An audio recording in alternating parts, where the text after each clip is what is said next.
आज की इस प्रेरक कहानी का नाम है एक सास ऐसी भी। शादी को कुछ ही दिन हुआ था और आज काम वाली भी नहीं आई, इसलिए अदिति बर्तन धोने लगी। धोते धोते उसके हाथ से कांच का एक कप गिरकर टूट गया। कप टूटते ही वह डरने लगी कि उसकी सास अब बातें सुनाएगी।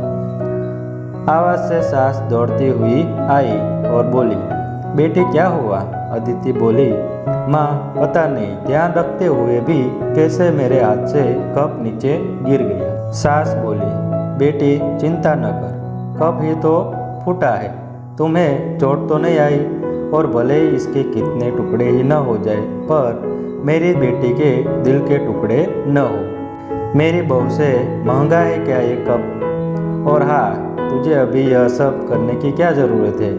मेहंदी भी नहीं उतरी अभी तेरे हाथों से। अभी तुम मेरे बेटे के साथ ज़्यादा से ज़्यादा समय बिताओ और एक दूसरे को समझो। सास ने अपनी बेटी को बुलाया और कहा, ज्योति इधर आकर अपनी भाभी का ख्याल रखो, अभी इस घर में नई नई आई है। ज्योति ने कहा, हाँ माँ। सास फिर बहू से बोली, शुरू में तुम मुझे अपनी माँ ही समझना, मुझे भी तुम्हारा दिल जीतना है, सास बनकर नहीं माँ बनकर। देखते देखते अदिति की आंखों में खुशी के आंसू आ गए। छलछला गई उसकी आंखें और सास के पैरों में गिरकर बोली, मैंने एक माँ छोड़ी दूसरी नई माँ पाई, बल्कि आप मेरी माँ से भी ज़्यादा ममता मेरे लिए रखती हो। यदि घर में यह कप टूट जाता तो माँ भी दो बात कहे बिना नहीं रहती। रात को अदिति की नींद ही उड़ गई। रह रह कर शाम की घटना याद आ रही थी। सास के बारे में उसकी जो सोच थी उसकी विपरीत सास का व्यवहार पाया। उसका भी कसूर नहीं था ऐसा सोचना, क्योंकि उसने लोगों के मुंह से बुरी सास के बारे में ही सुना था। अदिति अपने अतीत में खो गई। उसे फिर याद आया कि कुछ साल पहले उसके लौते एक भाई की शादी हुई थी।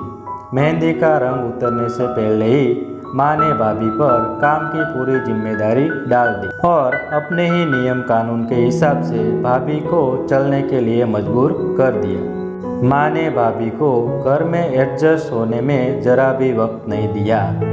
भैया भाभी को बाहर ले जाते तो माँ का मुंह फूल जाता और बोलते कि हर समय भाभी को साथ ले जाने की क्या ज़रूरत है। कभी भी भाभी को खुली हंसी हंसते नहीं देखा। समय के साथ भाभी ने सहना छोड़ दिया। फिर घर में हर रोज झगड़े होने लगा। एक दिन भाभी के हाथ से कांच का गिलास नीचे गिरकर टूट गया। माँ चिल्लाने लगी कि कितना कीमती गिलास तोड़ दिया। किसी न किसी बात पर वह भाभी पर चिल्लाती। भाभी भी गुस्से में माँ को हर वक्त उल्टे जवाब दे देती थी। जब से आई हूँ तब से रोज 2-4 जली कोटी ना सुना दो तब तक आपको चैन ही नहीं मिलेगा। कभी मेरी माँ तो कभी मेरे बाप को, हमेशा मेरे मायके वालों को कोसती रहती हूँ। ऐसे ही माँ और भाभी एक दूसरे के साथ बहस करती रहती थी।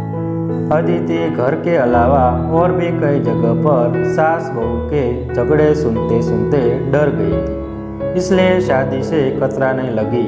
मगर माँ बाप के कारण ही उसे शादी करनी पड़ी और अनजान भाई को लेकर ससुराल आ गई। पर आज की घटना से उसकी सोच बदल गई कि सब सास और बहू एक जैसी नहीं होती। नींद न आने की वजह से उसने सोचा कि चलो थोड़ी देर माँ से बात कर लूँ।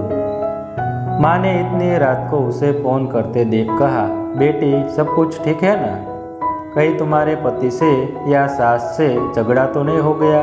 अदिति बोली, नहीं माँ, ऐसा कुछ नहीं है। मालूम है माँ, आज मेरे हाथ से कांच का गिलास नीचे गिर गया, तभी मेरी सास आ गई। मेरे आगे बोलते ही मेरी माँ ने बोलना शुरू कर दिया, बेटा फिर तेरी सास के चिल्लाने पर तूने अच्छा सा जवाब दिया ना? हाँ बेटा, कभी भी दबकर नहीं रहना, तुम एक पढ़ी लिखी अच्छी लड़की हो, तुम में कोई कमी नहीं है, इसलिए कभी भी सुनना मत। तभी बात को काटते अदिति बोली, माँ अब बस करो, मैं अपनी दूसरी माँ के खिलाफ कुछ नहीं सुन सकती। माँ थोड़ा आश्चर्य हो गई और बोली, यह क्या बोल रही हो? अदिति बोली, हाँ माँ, आज मेरे हाथ से जब कप गिरा तो मेरी सास ने बिल्कुल भी मेरे साथ बुरा व्यवहार नहीं किया। अंत में अदिति बोली, अब आप समझ गई सारी बात। माँ, एक और बात कहनी थी, आप बुरा तो नहीं मानोगी? उसकी माँ बोली, हाँ बोल बेटा। अदिति बोली, माँ, काश आप भी मेरी नई माँ की तरह भाभी के साथ अच्छा व्यवहार करती तो शायद भैया और भाभी अलग घर में नहीं रहते।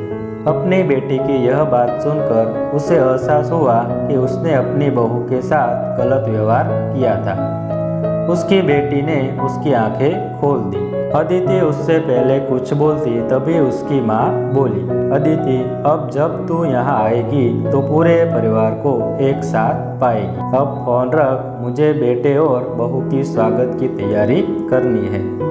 शादी के बाद नई जिंदगी शुरुआत में अगर आज सास समझदारी से काम नहीं लेती, अपनापन नहीं जताती, तो शायद शुरुआत की नींव ही कमजोर होने से पूरी जिंदगी आपस में दरार पड़ जाती है। कप तो फूटने से कोई नहीं रोक सकता, लेकिन प्रेम को टूटने से तो हम रोक सकते हैं। कांच के टुकड़े हो जाए पर घर के टुकड़े न होने दो। अपने घर में प्रेम का वातावरण बनाए रखें। एक दूसरे को समझे, एक दूसरे की इज्जत करे तो घर स्वर्ग बन जाएगा। घर नर्क से स्वर्ग में बदल सकता है यदि बहू सास को माँ मान ले और सास बहू को बेटी मान ले। दृष्टि बदलने से सृष्टि बदल जाएगी और एक स्त्री घर को स्वर्ग बना सकती है और चाहे तो नर्क भी बना सकती है। तो दोस्तों, अगर यह कहानी आपको पसंद आई तो वीडियो को लाइक, शेयर और इस चैनल को सब्सक्राइब करना मत भूलना। धन्यवाद।